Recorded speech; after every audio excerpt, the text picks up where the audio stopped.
We back.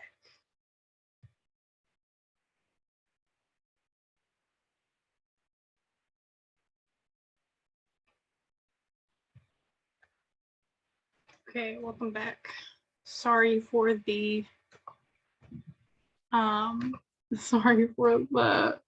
mess.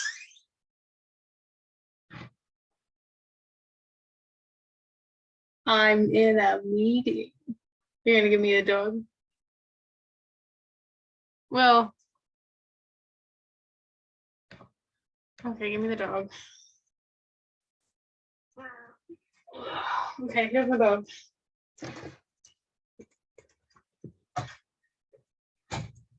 My sister decided to drop off the dog, so this is Cosmo, everybody. Cosmo says hi. He's gonna roam around my room now. Heavy dog. Thank you. He's just hanging out. He's gonna want to leave in a second, but sorry. Okay, back to our regularly scheduled program. So thank you for the very good question on different types of media. I'll go ahead and share with you guys the let's see, is it this one? I think it's ooh. Is it that one? I'm just trying to see without. I don't think it's that one. Yep, there he goes.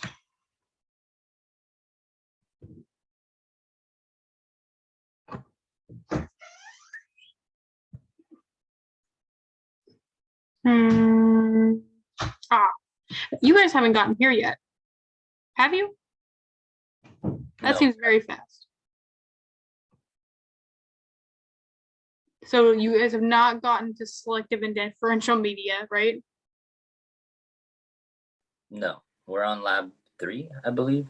Lab 3. Okay, I was about to say, this feels like we're jumping really far, but a question on the lab with one question about that.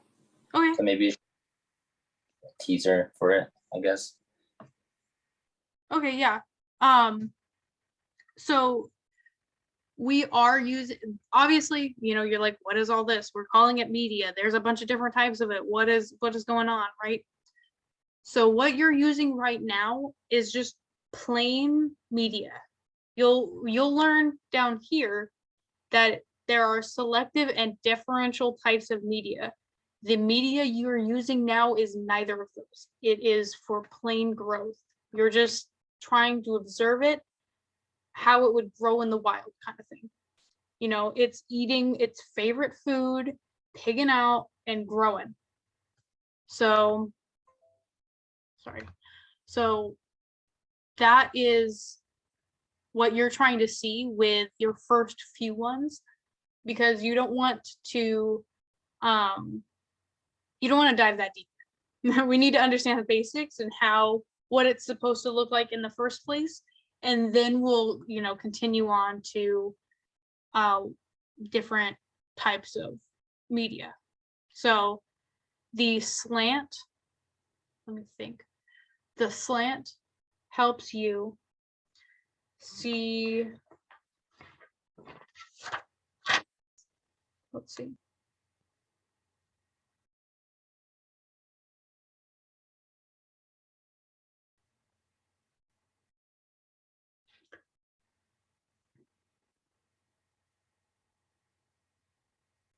I think it's just like the plate. Because it's basically the same auger, like she said, just set at an angle, and that's it. So yeah, the plates always let you see morphology. You'll always see best a plate. It's just noting for the broth if it's sedimentary or if it's flocculent.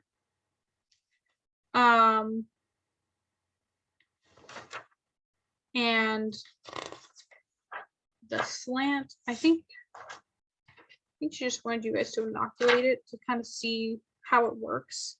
Oh, I don't know. So for the slants, you can see different things, mostly just what is laying on top. So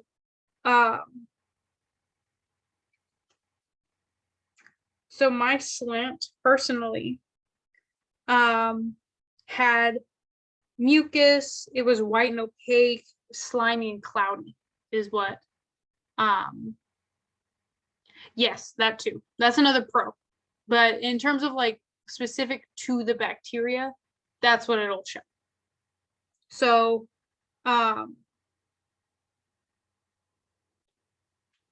so the slant and the dish are both the solid medias, and then broth is broth.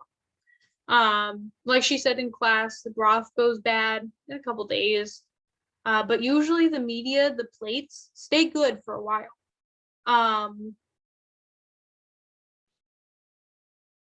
And let's see, what else can I say about the dishes? So the dishes, well, if I said that you can see morphology really well, that means you can isolate the colonies, right? So if you can isolate the colonies really well, you can pick from that to do subcultures, right? You can pick from the plates to do subcultures. You can pick from them to do a gram stain. You guys did a gram stain in class today, maybe. Maybe. No, I don't think she you did. started talking about it today, but I think we're doing it next lab. Yes. For Tuesday, Thursday, I'll be with you guys. You'll learn the ins and outs of the gram stain. So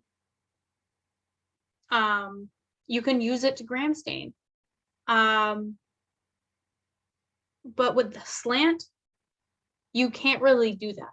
There's not a whole lot of surface area for it. So what else about the plate?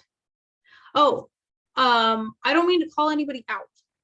If you did this, I don't know if it was you, but I was hearing that people were like, taking their plates and just laying it down on the table and then taking their loop and like going over it while it was sitting down on the table.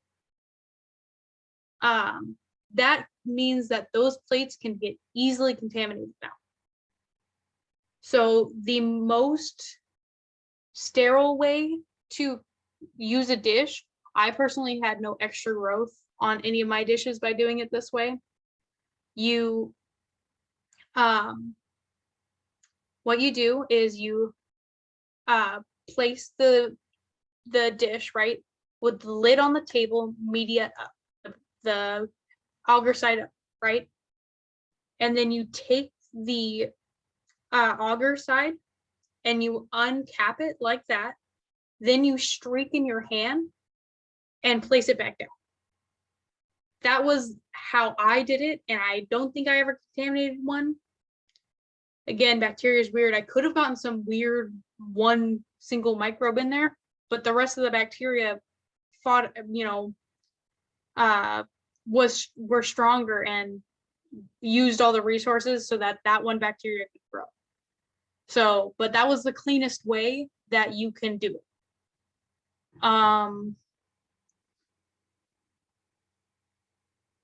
Always remember sterile techniques, but the dish is one of like the ones that get contaminated the most.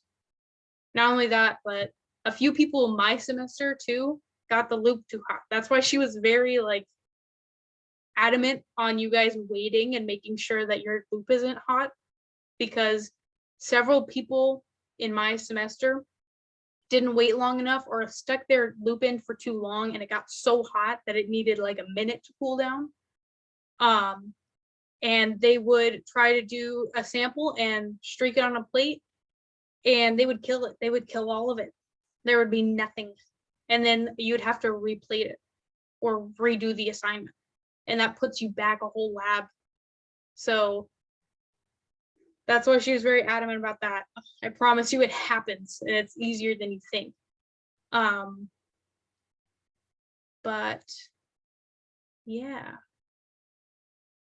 I don't know what else I could say about the media. Did I answer like the questions well? Did I explain why? Am I doing an okay job? How do we feel? Am I rambling because I'm tired?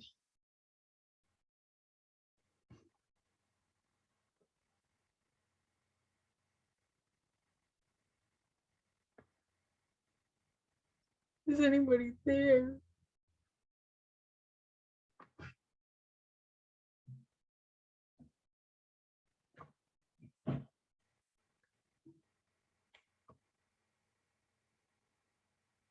That was good info though for everything for tonight.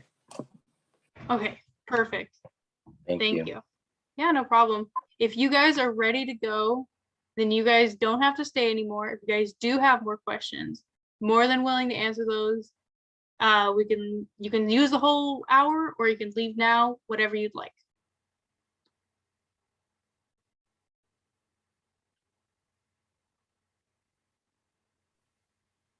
So I just wanted more advice on the study tips, because I've never really done like going straight off of the PowerPoints.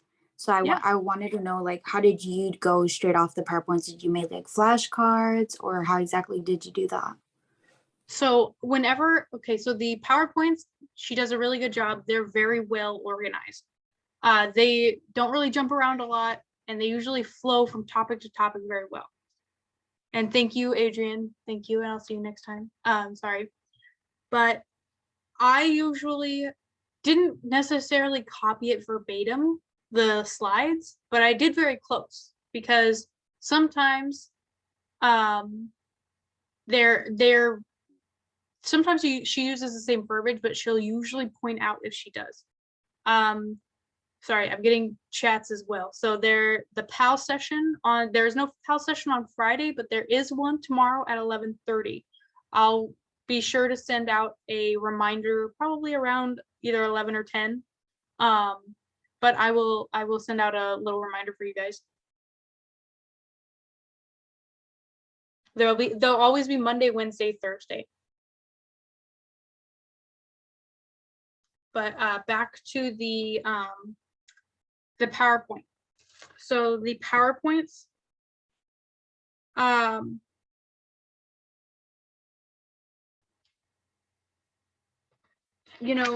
let's see, like if she drew something in her PowerPoint, I would copy it. So the bacteria versus archaea versus eukaryota, right? I drew those out. I drew whatever diagram she had out.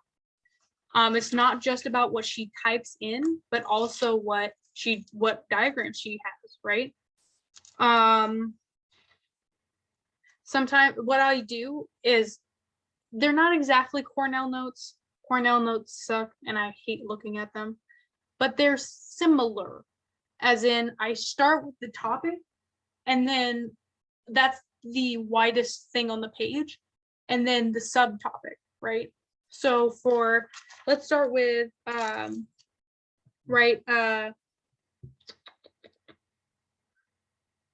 like eukaryota, right? We're gonna say us, fungi. I have to double check that I'm telling you guys the right thing. Fungi and parasites. From Tuesday, all of the organelles that were covered are present in eukaryotes, but not.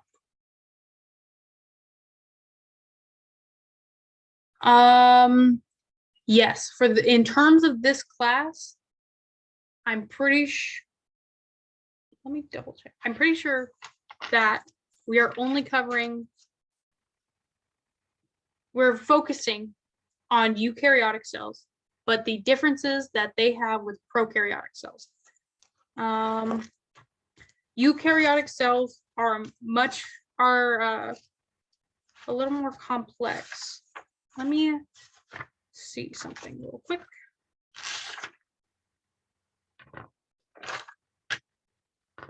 Because again, this happened probably, I don't know, like 7 or 8 months ago for me. So I'm gonna double check what I'm telling you guys because I don't want to tell you guys something wrong.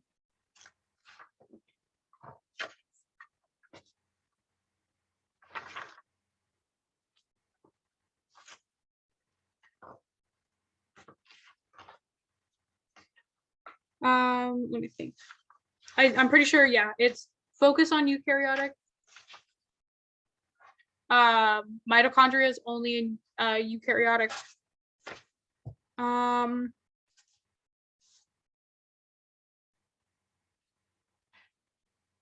There's only ever a nucleus in eukaryotic. I'm pretty sure that prokaryotic still have, you know what, we can pull it up because we have a magical thing called Google. So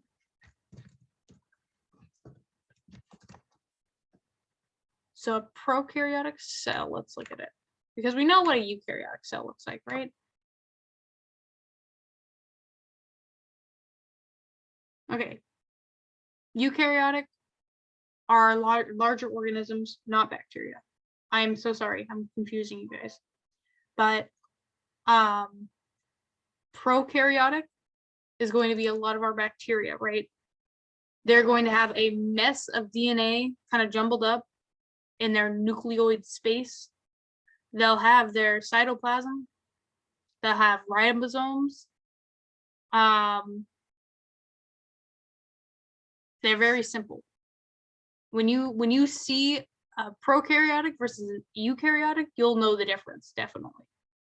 And you know, one of the questions might be, does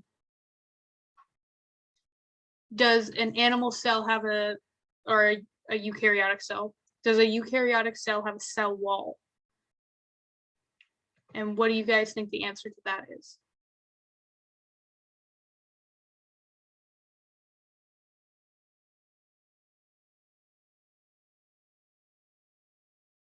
If it's okay if you don't exactly have the best idea of it. So eukaryotic cells do not have a cell wall. They have a cell membrane. Ahaha, science tricking us with those tricky words again. They have a cell membrane, but they don't have a cell wall. Now that's something I know that she might ask you either in class, on a quiz, or on a test. That's a tricky one that you want to make sure that you know the difference of. But in her, you know what, we can open it. We can open up her PowerPoint. Wording's always going to be tricky. I promise you. That was the hardest thing for me. Because like I said, I'm dyslexic. I cannot read. I am simply illiterate. Like that was one of the hardest things for me. It was like mixing up words and just flipping things. A lot of the time it was just flipping things. Like I knew it. I knew what the things were. It was just, you know, is it this or is it this? So it's so hard. But I promise you, you'll get the hang of it and you'll know exactly what to look for as time goes on. Quick question. Can you guys see the PowerPoint?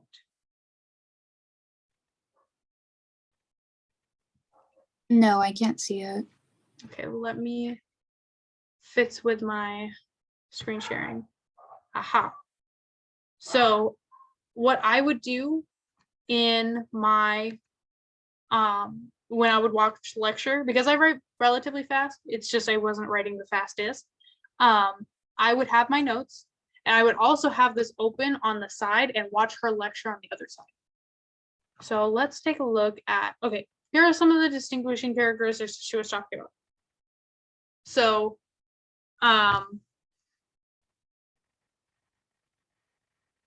Right. Let me move this out of the way so I can actually read. So we went over this, right? The only thing we didn't go over was the histones. So prokaryotes are very simple celled organisms, not us. They don't have any histones. We, however, have histones. Think eukaryotic, you and me, right?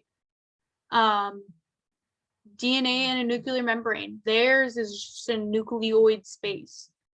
They have a single chromosome while we have multiple.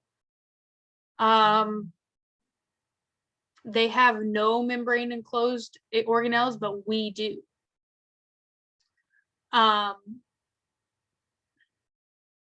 The thing is with eukaryotes, some of them do have cell walls. Not most of the time. If she asks a question like, do eukaryotes normally have a cell wall, you will say no. But there is the special exceptions that you guys will learn about that do have cell walls. And that's why it says if present. That's why if present, they do not have peptidoglycan. But all prokaryotes have peptidoglycan. Remember, you and me, we divide like mitosis, right? Prokaryotes divide by binary fission. That just means, you know, fusion is bringing together, fission is taking apart. So they just kind of, you know, when you think about was it a SpongeBob episode where like plankton was like going a million times and he was dividing like bacteria or something like that? Where he would just pinch off, and all of a sudden we have this exponential growth, right?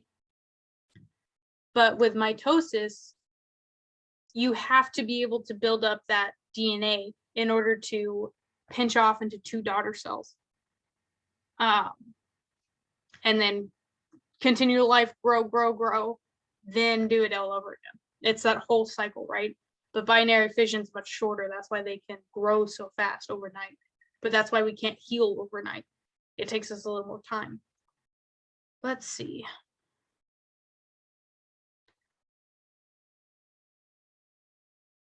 Do you guys kind of understand this too? This is going to be something that you're going to take with you throughout the whole class.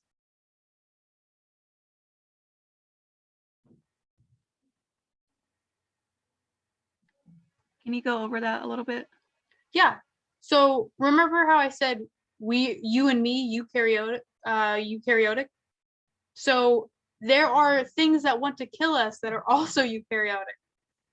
You know, it's a harsh world we live in. So when we target, you know, if we target, let's say a bacteria, right? They're prokaryotic, so they're built very different from us. If they're built that different, then we can exploit those differences and kill them. So, you know, if they have like the peptidoglycan, if they have that, oh, thank you, Ling. Good night. But if they have peptidoglycan and that's part of their protective function, then we can, you know, shoot a hole through that with an antimicrobial that targets that. But we don't have any peptidoglycan in our cells. It's not going to harm us. Okay, That's so what we want. It's like harming them without harming us. Yes. Okay, got it. And that the term for that is selective toxicity. It's selective for the bacteria and it's toxic for them, but not for us. So that's what this is trying to show us, that we can exploit those differences and kill the pathogens. Can you see my cursor? You can see my cursor? Yes, I can see it. Okay. So this is the bacteria, right? If we give them an antimicrobial, they're going to be gone. But these are our blood cells. If they come in contact with an antimicrobial, we'll be fine. But if we try to do something that targets a eukaryotic parasite, where they're built similar to us, then it's going to harm them, but it's also going to harm us to a certain degree. That's why when you see parasites or like parasitology, there's not a whole lot of anti-parasite medication because it's simply hard to come up with something that's not going to be harmful to us. So that's why we care about these differences. These differences are if you're gonna become a nurse, if you're gonna do anything healthcare related or anything of that sort, this is why we care about microbiology, is because we want to know the differences and exploit them in order to help our patients. So let's see. Got it. Thank you. Mm-hmm. Is there anything like, because I know we were talking about that. Here we go. This is, yeah. So we have organelles here, not so much over here. But is there anything else that maybe was in lecture that you wanted me to go over? Anything else you guys can think of that you guys have any questions on?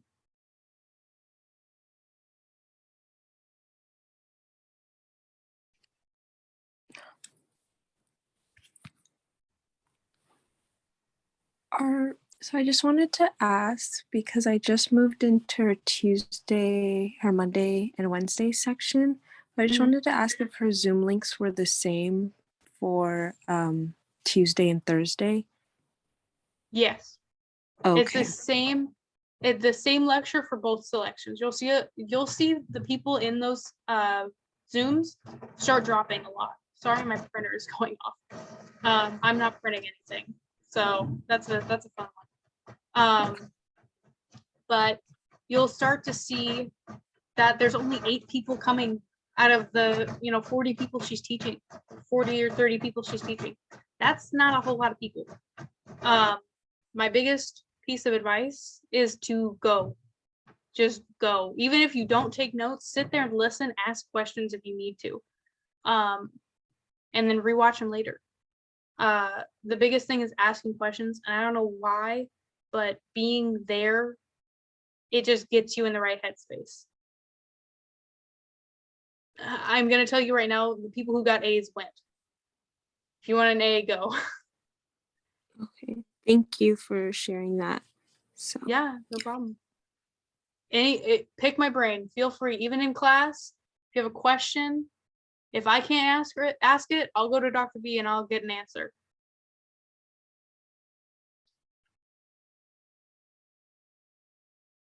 I might have to bring my Bible.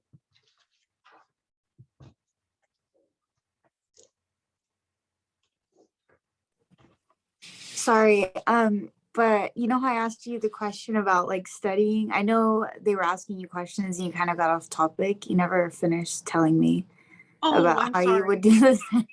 Sorry, No, I it's kind of okay. explained how I took notes, but I never really explained how I like studied. So for me, repetition helps. It depends on how you learn and it depends on how you retain information. If you can look at something and know it just like that, then keep looking at the same information in different ways. If you're somebody who has to write it out a million times to get it stuck in your cranium, then do it. Like I would rewrite my lecture notes and it hurt my hand, but I did it, and it helped me commit it to memory. Some other great resources that I found online was definitely Quizlet. Quizlet was my best friend. I have the app on my phone. I will forever live by it. Quizlet is my best friend.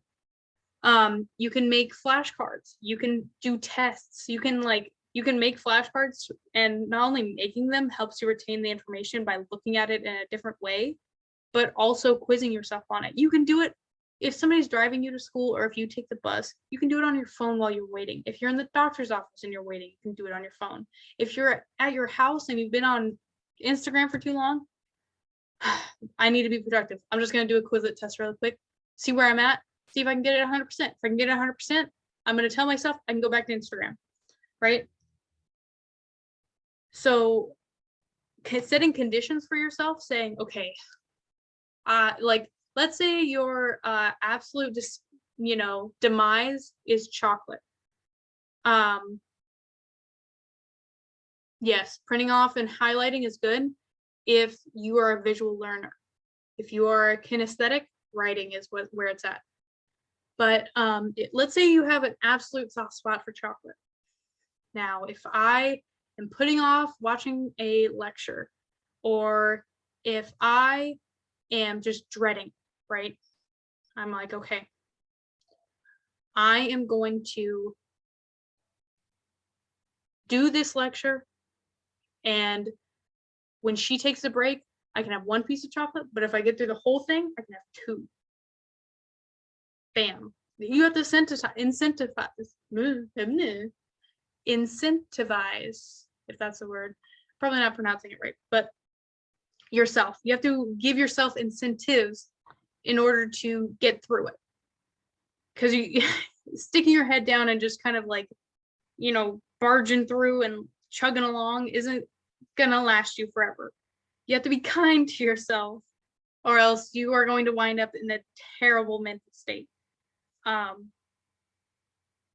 But what type of learners are you guys? I mean, there's not too many of us now, but if you guys want to tell me, I can tell you the different ones that I would recommend for you. If you have certain struggles in learning, if you're like, you know, I get headaches really easily and I can't look at a screen for too long, I can tell you ways to negate that. You know, certain things like that. Like if it is seriously impeding your ability to keep up, let me know and I can try to think of some way to kind of go around that problem. I mean, problem solving is one of the things you have to do in a difficult class if you have impediments. Like I didn't realize why I was getting headaches in class until I realized I needed glasses. So if you are like, maybe I should get glasses, I can't see very well and I get a lot of headaches, get some of these. Costco, great place. It will help. Let me think. If you like to listen to things, visual and kinesthetic. Okay, yeah, that's the same for me. Visual and kinesthetic. I would make those Quizlets. I would act things out. So like, and I would make like slogans too, so that I could physically say it with my mouth, and visually use my hands. So, you know, it's just memorization. If you can say certain phrases that help you memorize it, like CBEST is like a great thing to say because it helps you easily remember it. And if you have a problem with memorizing it, say, like, even if you're at work, driving, whatever, say CBEST. What does it stand for? And think until you figure it out, because I promise you'll have a light bulb moment and you'll say, that's what it is. And if you don't, you get home and you're like, I spent my entire drive home thinking about what B stood for in CBEST. I'm going to figure it out. And you'll remember it. You'll remember it once you see it. You'll be like, I never want to experience that type of pain and discomfort for 20 minutes on my drive home. I will forever know what B means in CBEST. Just kind of like exploiting your own weaknesses, if you will, in order to figure it out better. I don't know. Take pictures of all of your lab work. Not only is it cool to show your friends and you can sound like a total nerd dweeb, but you can look at it and say, I can see best this even without looking at any material. Drawing pictures, diagrams. If you want to draw out a eukaryotic cell next to a prokaryotic cell, do it. That is how you'll visualize things. Any of these like M&M things, peanut M&M and analogies, draw it out. It'll help big time. If you are an audio, if you listen to things and get it better, you can just listen to her lectures in the car, or Crash Course is a great thing. It's not going to cover everything, but it'll get your mind going. You'll be like, you'll start listening to it and say like, oh, I remember listening about that in class, and you'll start thinking about it. anything to help stimulate those things. Let's see, there's visual, audio, reading. That'll probably just be rereading the lecture PowerPoints and your notes too. And then kinesthetic. So I want to say that's like all that I got, but like, you know how I was saying eukaryotic, like you and me, and I physically do the you and me. That's kinesthetic at that point. And it's also visual. It's kinesthetic through your mouth because you're mouthing the words. It's auditorial because you're listening to yourself talk. The only thing it is not reading, because reading people have it easy. Okay, I'm gonna say it right now. If you can read something, understand it immediately, then you're the 1% and you're very lucky. But yeah, it's just finding those things. If you can think, and if you're even thinking about like, you know, what hand signal can I do for this specific thing, you're thinking about that topic more, and it's helping you expand your knowledge on it. Because, and then you have that light bulb moment, like, oh my gosh, I could do this movement and word combo, then you'll never forget it. So it is there's a lot to it, but if does that information help? I don't want to keep going and like think that I haven't, like, you know, given you what you're looking for and just start rambling and you're just like, I don't want to tell her to stop.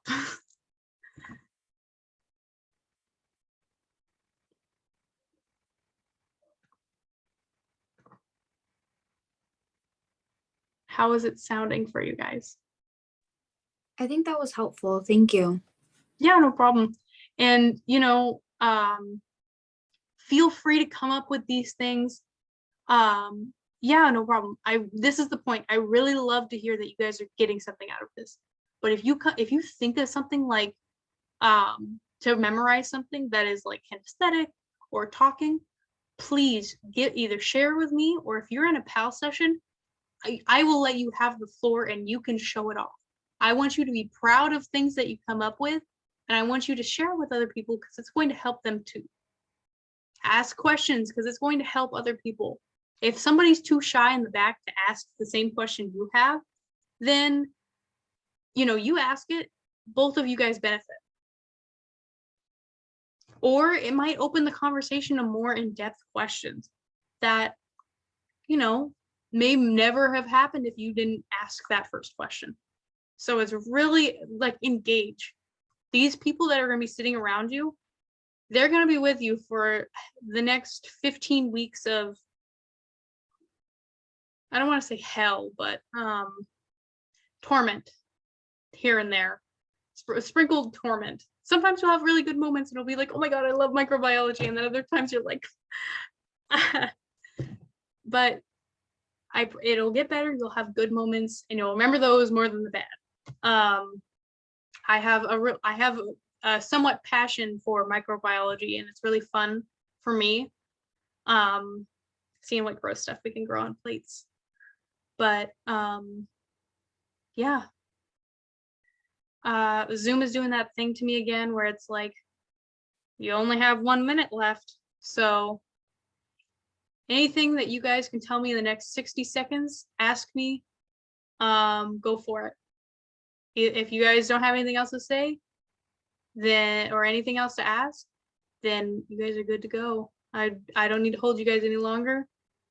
I think I'm good. Have a great night. Thank you so much. Yeah, have a good one. Thank you for coming.